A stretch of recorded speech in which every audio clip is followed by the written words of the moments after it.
Bienvenue sur Radio Corse International, sur TPS. Nous sommes aujourd'hui le mardi 29 avril et nous allons fêter aussi les Catherines de Sienne. Voilà donc pour le début de cette matinale. On se retrouve juste après le jingle pour l'ensemble de nos rubriques et de l'information. Bonjour, salut à tous.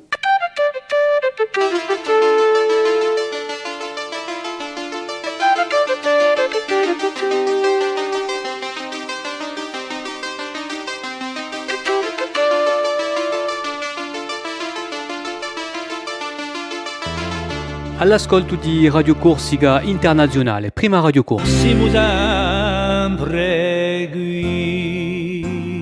Voilà, on vous souhaite de passer une très très bonne journée à l'écoute de nos deux stations, de Télépaèse et de Radio Corse Internationale.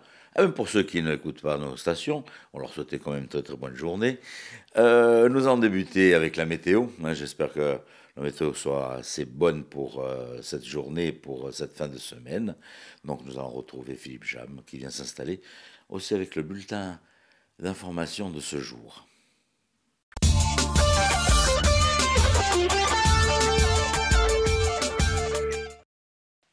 Bonjour Auguste, bonjour à toutes et bonjour à tous. Le temps sera bien ensoleillé aujourd'hui, du moins en bord de mer, puisque dans l'intérieur de l'île, des nuages vont se développer dans l'après-midi, donner quelques petites averses dans le Cortenay, en Balagne même, ou du côté des Deux-Sèvres. Le vent de secteur est à nord-est sera faible à modéré. Les maximales en mi-journée atteindront 19 à 22 degrés près des côtes, conformes au normal de saison, et 13 à 18 degrés dans l'intérieur de l'île.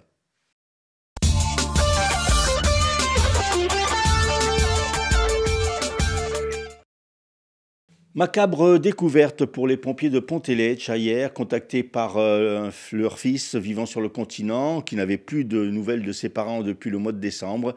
Les pompiers se sont rendus à leur domicile de Pont-Énove et ont retrouvé le couple de septuagénaires sans vie. Le médecin n'a pu que constater le décès, très probablement survenu naturellement il y a longtemps. Dans le cadre d'une enquête ouverte pour recherche des causes de la mort, le parquet de Bastia a demandé une autopsie. Après qu'un jeune homme a essuyé des coups de feu alors qu'il circulait en voiture du côté de Tralonca dimanche, une enquête ouverte par le parquet de Bastia pour tentative de meurtre a été décidée. La victime des coups de feu n'avait pas été blessée mais fortement choquée. Des représentants de la Ligue des droits de l'homme, des avocats et des familles de détenus se sont rassemblés hier devant la maison d'arrêt d'Ajaccio pour dénoncer les conditions de détention, un établissement qu'ils soulignent surpeuplé et vétuste. Claire Hédon, défenseur des droits, est en visite en Corse jusqu'à demain matin. Cette visite a pour but de promouvoir l'institution encore mal connue du grand public. Une institution qui est chargée de traiter des réclamations dans 5 domaines. La lutte contre les discriminations, la protection des droits des enfants, les droits des usagers de services publics. Cela peut concerner notamment des difficultés aussi bien avec la préfecture, la CAF ou encore la caisse primaire d'assurance maladie. Le défenseur des droits est également l'organe de contrôle externe de la déontologie des forces de sécurité. Enfin, l'institution est chargée de la protection et de l'orientation des lanceurs d'alerte.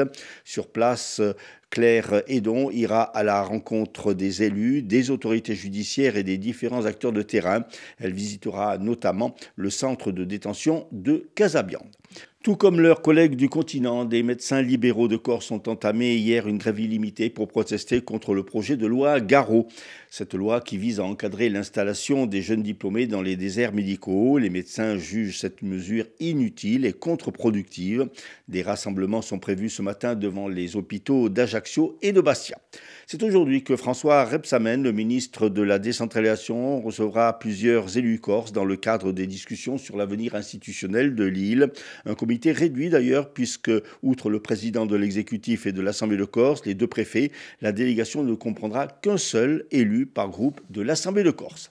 France Travail vient de publier le nombre d'inscrits à son organisme au premier trimestre 2025. En Corse, en moyenne au premier trimestre 2025, le nombre de personnes qui ne sont ni en attente d'orientation ni en parcours social croît de 3,0% et augmente de 4% sur un an. Le chiffre s'établit à 24 410, 11 470 en Corse du Sud, 12 940 en Haute-Corse.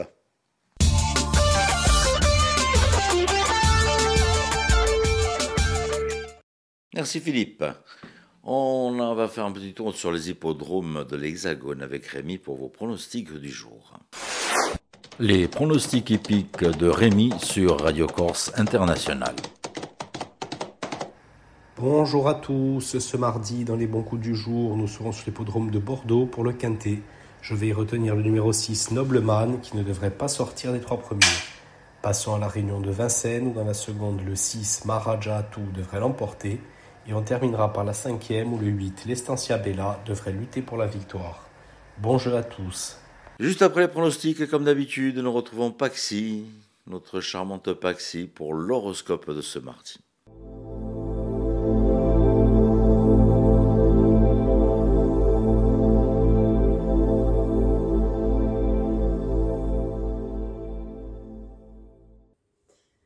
Et bonjour à tous, j'espère que vous vous portez bien. On se retrouve pour ce mardi pour voir un petit peu ce que l'on a à vous dire.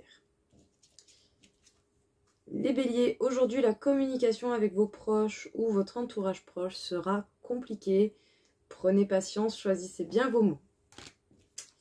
Les taureaux, il va falloir accepter la réalité de certains défis, épreuves ou événements que vous n'arrivez peut-être pas à dépasser. Tant que vous n'aurez pas accepté cette vérité-là, vous risquez de rester un petit peu bloqué. Les Gémeaux, aujourd'hui, ça ne sera pas une journée portée à faire des décisions, à faire un choix. Ce n'est peut-être pas plus mal, autant vous n'avez clairement pas la tête à ça. Les Cancers, vous pourriez avoir une émotion assez triste ou voire même un peu de colère envers quelqu'un qui aurait pu se jouer de vous, vous faire des promesses que cette personne n'aurait au final pas du tout tenues. Les lions, même si les choses mettent du temps, vous allez avoir quand même des résultats positifs dans ce que vous souhaitez et par rapport à quelque chose où vous mettez beaucoup d'espoir ou d'énergie. Soyez patient, ça va venir. Les vierges, les émotions négatives ou mal gérées peuvent vous faire énormément mal au corps. Vous pourriez avoir des douleurs musculaires, des migraines, de la fatigue, du stress ou tout ce genre de choses. Détendez-vous. Les balances, vous allez penser à des changements, à de la nouveauté à mettre en place dans votre vie et vous n'hésiterez pas à passer à l'action quand vous vous sentirez capable de le faire. Les scorpions, vous pouvez rencontrer une énergie assez stagnante dans le domaine sentimental. Peut-être que ce ne sera pas la journée où vous allez le plus vous comprendre entre vous et votre compagnon ou votre compagne. Les sagittaires, vous n'allez pas avoir toutes les réponses que vous désirez dans les temps que vous avez pu concevoir ou imaginer. Faites preuve de patience, les réponses arriveront avec un peu plus de temps. Les capricornes, vous pourriez avoir des nouvelles d'un ex-compagnon, d'une ex-compagne, de quelqu'un que vous avez fréquenté plus ou moins longtemps dans votre passé. Les Verseaux, il va falloir passer à l'action plutôt que de ruminer et ressasser certains faits du passé qui peuvent être douloureux et compréhensifs, bien entendu, mais si vous ne bougez pas, rien ne se fera. Et enfin, les Poissons, vous avez déjà ce qu'il vous faut pour pouvoir avancer, évoluer, vous avez même les réponses dont vous avez besoin, et en fait, tout est déjà en vous. Vous avez surtout besoin de vous rassurer par vous-même et de vous ancrer davantage pour pouvoir avancer sereinement. Voilà tout le monde, je vous souhaite à tous une très belle journée et je vous dis à bientôt.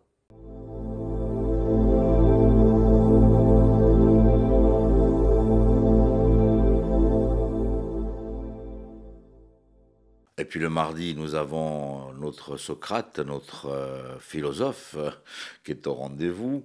C'est M. Dicaro au programme pour sa séquence de philosophie. La chronique philosophique de Christophe Dicaro. Mesdames et messieurs, bonjour. Merci d'être à nouveau fidèles à cette philochronique sur RCI et Télépaèse.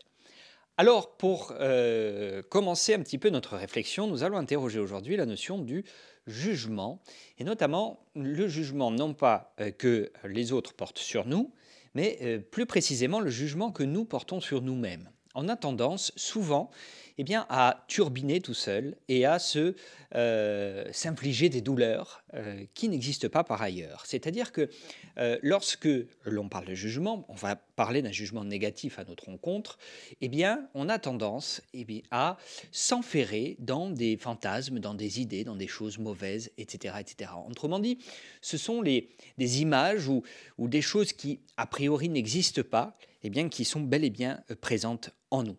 Pourquoi je vous parle de ça? Alors, je vous parle de cette citation célèbre d'un stoïcien qui dit que ce ne sont pas les choses qui nous affectent, mais les jugements que nous portons sur les choses. Et effectivement, si nous ne nous jugions pas mal, eh bien, peu importe ce qui se passe autour de nous, eh bien, on verrait ça comme un spectateur, on verrait ça comme si quelqu'un, finalement, parlait d'un étranger et non pas de nous-mêmes. Parce qu'au fond, se connaître soi-même, cette fameuse adage socratique « connais-toi toi-même », eh bien, serait peut-être la clé pour justement être hermétique et être comme, nous le dirait Plutarque, comme ce rocher sur lesquels les flots viennent sans cesse se briser sans que le rocher ne bouge d'un iota. Et donc, mesdames et messieurs, soyons ce rocher, cette roche, cette force au milieu du monde, sans pour autant bouger d'un iota. Et pour cela, eh bien, travaillons sur nos représentations intérieures. Donc, cette philosophie stoïcienne, qui va renvoyer également à Marc Aurèle, qui nous invite à nous réfugier dans notre fort intérieur et à fermer la porte à tout ce qui n'est pas finalement nous. Quelqu'un de l'extérieur n'a pas le droit d'avoir son empire sur nous-mêmes, en nous-mêmes. Laissons tout cela en dehors et ayons la force et ce potentiel d'arriver à cueillir le jour en étant un petit peu épicurien, puisque finalement, le plaisir, le bonheur, ce ne sont que des valeurs relatives. Sachons cueillir le jour avec ce qui est à notre portée et laissons en dehors tout ce qui est finalement étranger à nous-mêmes, tout ce qui nous aliène, tout ce qui nous retient finalement d'exister à travers notre propre nature en toute sérénité et dans la meilleure des paix possibles. Voilà, mesdames et messieurs, pour cette chronique, cette philo-chronique sur RCI et Télépaèse. Je vous dis, quant à moi, à la semaine prochaine. La chronique philosophique de Christophe Dicaro. Merci Christophe. Merci Christophe. Et puis on le retrouve tous les mardis. Et puis n'oubliez pas que vous pouvez le retrouver aussi sur des conférences, que ce soit sur la région bastiaise ou autre. Allez, on va poursuivre cette fois-ci avec la galerie Noir et Blanc, où nous allons retrouver notre André Casabianca et ses invités. Una stonda di spartera e di cultura, une émission d'André Casabianca. La galerie Noir et Blanc présente plusieurs artistes, dont Jean Alphonse, Emmanuel de Moustier, qui est juste à de mes côtés, et puis également des photographies à mémoire de Fred Padestine. Alors, c'est une diversité, c'est tout un univers qui est devant nous, et c'est un plaisir total. Plaisir total, bien sûr, avec les œuvres de Jean Alphonse, mais également avec les aquarelles d'Emmanuel, qui est juste, comme je le disais tout à l'heure, à côté de moi. Alors, comment faites-vous pour choisir les lieux, c'est-à-dire le paysage qui vous plaît? Quelle réflexion ça vous amène par rapport, évidemment, à l'aquarelle, à la méthode de l'aquarelle? Alors, vous voulez savoir uniquement par rapport à l'aquarelle ou aussi moi mes choix? Non, à l'aquarelle. À l'aquarelle. Alors, l'aquarelle, c'est une vraie philosophie de peindre. Parce qu'on peut seulement foncer, on ne peut pas éclaircir. Donc, il faut trouver des sujets qui s'y prêtent. Ce qui va être le plus simple, par exemple, ça va être des contre-jours. Parce que c'est des grandes masses. Et il n'y a pas de... Souvent, le plus loin va être le plus clair et en se rapprochant, ça va s'assombrir. Et ça va être le plus simple, le plus efficace. Et parfois, le plus simple, c'est aussi ce qui va rendre le plus beau. Donc c'est souvent ça que je vais chercher, des contre-jours. Mais de manière générale, par exemple, je vais essayer de ne pas prendre des sujets avec beaucoup de formes en négatif. Vous voyez, par exemple, un arbre qui serait très éclairé au premier plan, ça, je vais éviter. Même si je trouve ça beau, je sais que ça va être un enfer à peindre et que le résultat, il va perdre en fraîcheur. Il va perdre la fraîcheur de l'aquarelle et l'intérêt qu'on peut y trouver. Alors, il y a une fraîcheur dans ce que vous faites, effectivement. Merci. Mais sur le plan technique, il faut quand même une certaine rapidité, Oui, c'est c'est-à-dire un œil formé quand même. Oui, oui, oui. Au début, quand on commence l'aquarelle, ça ressemble à rien, on fait des épinards. Tout se mélange. Et au fur et à mesure, on finit par prendre le coup, par comprendre la technique. Et ça devient automatique. Et c'est important parce que si c'est pas le cas, il y a ça, et par-dessus ça se rajoute tout ce qui vient avec l'idée de peindre, toutes les difficultés qu'il y a avec la peinture qu'on peut retrouver à l'huile et donc les autres techniques. Et tant qu'on n'est pas habitué à la technique de l'aquarelle, c'est chaque essai est un peu un enfer. Donc une fois qu'on commence à maîtriser, c'est là qu'on peut y prendre du plaisir.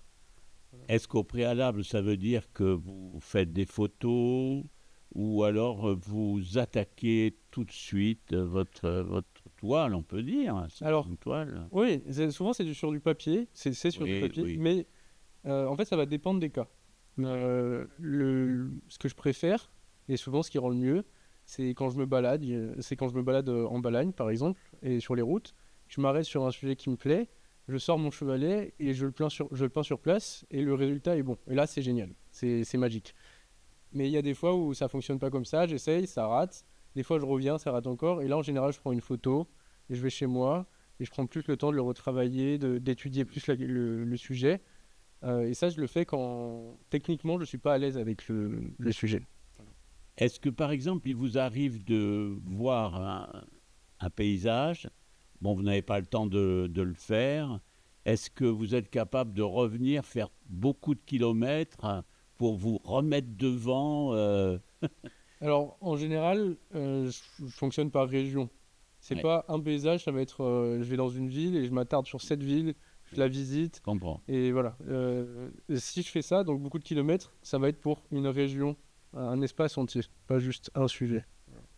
Alors, les couleurs favorites, celles que vous aimez, ça c'est une question très simple. Je pense que ça va être une réponse très bateau à cette question très simple, mais toutes les couleurs sont belles, c'est juste en fonction de ce qui les entoure. C'est comme une note de musique, seule ça veut rien dire, c'est qu'avec celle qui précède qu'on peut dire si elle est juste ou pas. Dans un arrangement que ça fonctionne ou pas. Il y a une harmonie. Voilà. Il y a une harmonie, mais alors vous avez quand même des préférences dans les couleurs. J'aime bien les teintes un peu qui tirent vers les gris de manière générale. Je ne suis pas un grand fan des couleurs très vives. Les verts aussi, souvent sont assez atténués dans mes peintures. Voilà, ce qui revient beaucoup, ça va être... je travaille beaucoup avec les chauds et les froids, donc ça va être des rouges, des oranges et des bleus. Mais là, précisément, qu'est-ce que vous avez voulu montrer Mon travail. Ouais. Voilà. C'est un peu ma première exposition. J'en ai fait une précédemment à Lougnes, dans Itinérance. Mais c'est ma première exposition en galerie, donc je voulais juste exposer, voilà, donner une vue de ce que je fais, de mes œuvres. Il y a de toute façon des personnages qui reviennent, non? Ou c'est uniquement des paysages, vous faites... Alors, ce sont uniquement des paysages, mais j'y mets toujours des personnages, ou très souvent en tout cas, pour les animer, pour leur donner une histoire, et aussi pour donner une échelle, pour montrer l'échelle. Et la peinture, c'est pas que ça ne vous intéresse pas, mais ça ne vous titille pas? Alors, je dirais que l'aquarelle, c'est quand même de la peinture. Oui. Mais quand vous parlez de peinture, j'imagine que vous parlez d'huile, par exemple. Matière, quoi. Voilà. Oui. J'ai fait dernièrement, les 3 derniers mois, j'étais à Londres dans une école d'art très classique, donc je faisais de l'huile. Et bien sûr, c'est très intéressant d'essayer. Et même, ça permet de progresser sur d'autres points. Par contre, c'est vrai que plus je m'intéresse, plus je progresse dans l'aquarelle, plus j'adore la manière dont on peut travailler avec. Voilà. Là, vous exposez combien d'aquarelles? Là, il me semble qu'il y en a 22. Voilà. Et alors, comment vous avez établi le parcours ou les différences, les thèmes, là, dans cette exposition? Alors, je l'ai fait avec un fil rouge qui est les lieux qui sont représentés.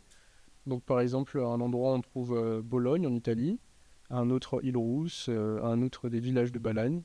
Et pourquoi? Parce que chaque tableau, en fonction de la région, va avoir un style, en quelque sorte, des couleurs qu'on retrouve. des formes qu'on retrouve ici. Donc on va reconnaître que ça se passe au même endroit. Donc pour cette cohérence, j'ai préféré les mettre côte à côte et suivre les lieux.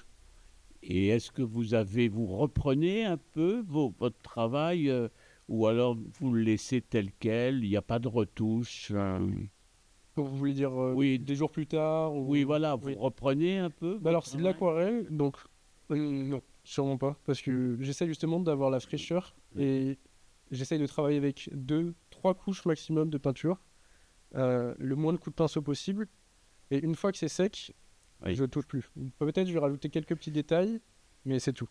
Voilà. Vous avez un atelier ou vous avez... Alors, pas vraiment, c'est mon salon pour l'instant. Oui. La cuisine, le salon. Devant la fenêtre. Mais vous vivez seul? Je vis encore chez ma mère. Ah, voilà. Bon, elle est sympathique alors. Oui. Mais quand je peux, je peins dehors. Voilà. Pour moi, c'est le mieux, peindre dehors. C'est ce qui nous apprend le plus. Et l'intérieur, c'est important pour approfondir la technique pour moi. Mais peindre dehors, c'est ce qui donne le mieux. Oui, c'est plus intéressant. L'expérience est la plus intéressante. Même peut-être plus vivifiant. Enfin, il y a un petit côté excitant et il y a un risque.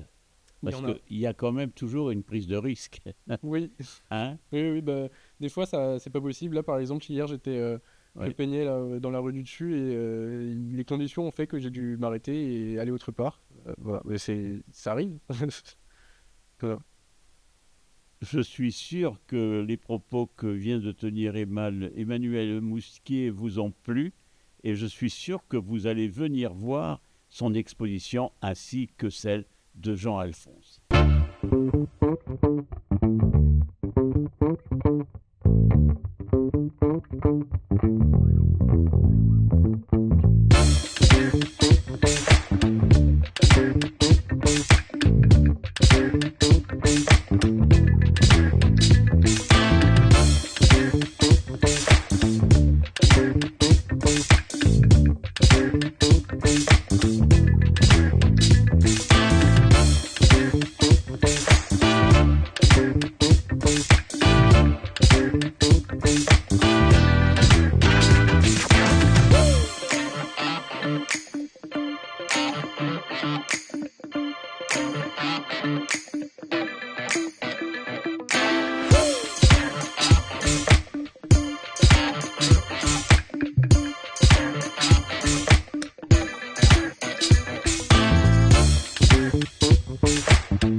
Chers amis, bonsoir. Nous avons le plaisir d'accueillir à la galerie Noir et Blanc Jean-Alphonse. Il faut dire que Jean-Alphonse, si d'abord c'est un plaisir de le voir, de le revoir, parce qu'il a longtemps exposé à Bastia, c'est quand même on va dire, il est à côté de moi, mais c'est une figure de Bastia. Avec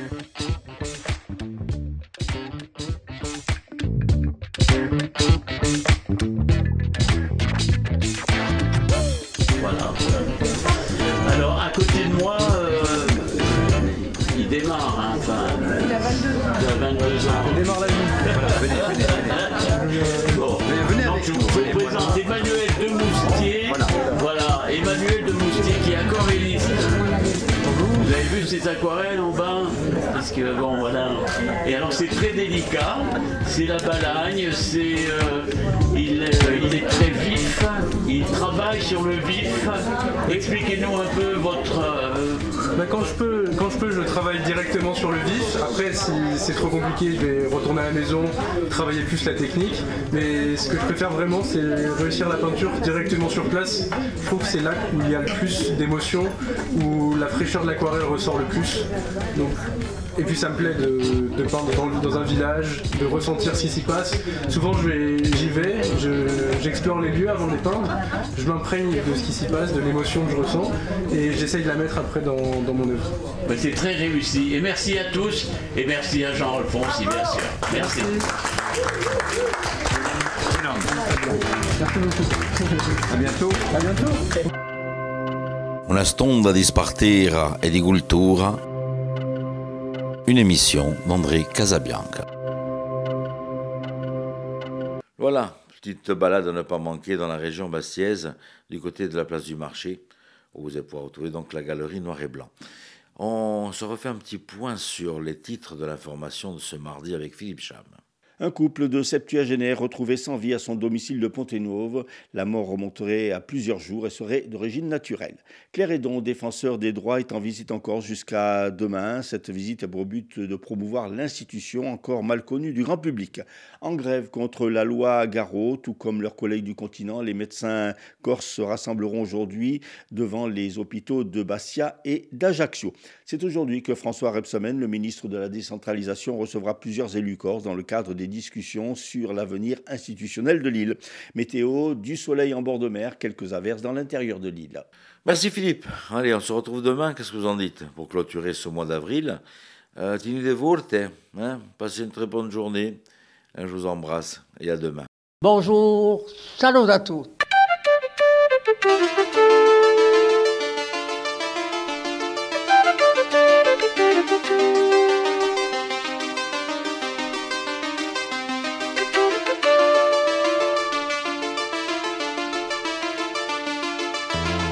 All'ascolto di Radio Corsica Internazionale, prima Radio Corsica. Siamo sempre qui.